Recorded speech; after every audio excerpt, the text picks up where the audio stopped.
Monsieur le Premier ministre, le respect de la parole donnée est à la base même de notre régime démocratique. Vous avez pris des engagements pas tenus sur ce sujet comme sur bien d'autres. Cela nous contraint, Monsieur le Premier ministre, à déposer une motion de censure contre votre gouvernement. Nous avons pris acte avec regret de l'échec du conclave sur les retraites et nous savons la responsabilité grave et imminente du patronat et en particulier du MEDEF. En dépit de cet échec, allez-vous, comme vous vous y êtes engagé, déposer sans délai, d'ici même la fin de cette semaine pour éviter toute manœuvre dilatoire, un texte de loi ouvrant la voie à une réforme nouvelle, sans totem ni tabou, laissant aux parlementaires la possibilité de débattre de tout, et en particulier de la mesure d'âge, c'est-à-dire du retour à 62 ans. Ma conviction est qu'il existe très difficile un chemin qui peut permettre de sortir de cette impasse.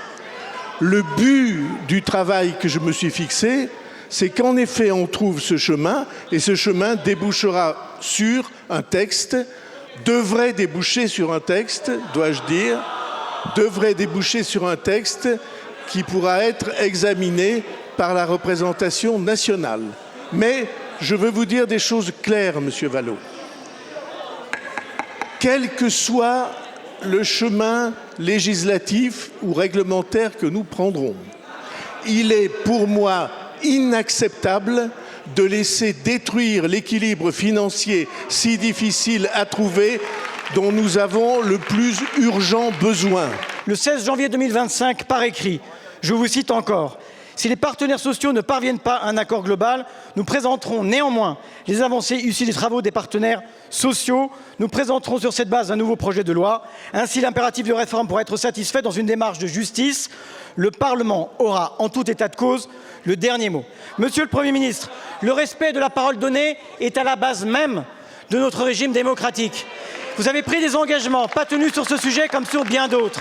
Cela nous contraint, Monsieur le Premier ministre, à déposer une motion de censure contre votre gouvernement. Ce que vous avez cité comme phrase de ma part n'est pas différent de la réponse que je vous ai faite aujourd'hui. Simplement, vous avez oublié une mention absolument essentielle qui était que il faut que tout cela se fasse dans le respect des équilibres que nous cherchons depuis des décennies si désespérément. Et donc, je maintiendrai et le gouvernement maintiendra et j'espère que les parlementaires présents sur ces bancs maintiendront l'impératif de responsabilité morale que nous avons à l'égard des générations qui viennent.